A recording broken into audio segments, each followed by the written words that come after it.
தமிழ்நாடு முழுவதும் வெள்ளாளர் முன்னேற்ற கழகத்தின் சார்பாக இந்த கண்டன ஆர்ப்பாட்டத்தை தெரிவித்துக் கொள்கிறோம்.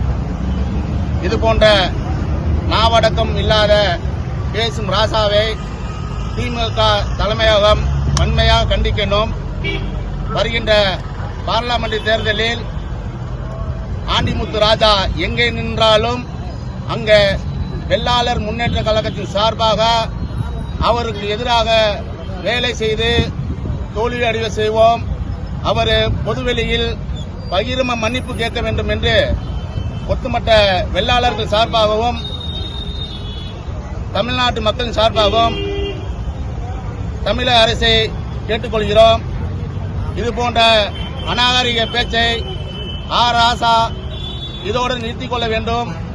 இல்லை என்றால் அவருக்கு எதிராக போராட்டம் தொடரும் என்பதை தெரிவித்துக் கொண்டு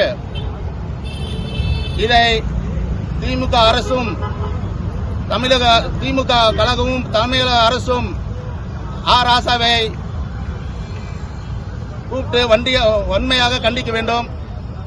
எங்களோட ஒட்டுமொத்த வெள்ளாளர்களின் கடவுளாக பார்க்கக்கூடிய ஐயா வ.உ.சி. சிதம்பரனாரை பற்றி பேசியதுக்கு ராசா அவர்கள் பொதுவெளியில் மன்னிப்பு கேட்க வேண்டும் என்று வெள்ளாளர் முன்னேற்ற சார்பாக தெரிவித்துக் கொள்கிறோம்.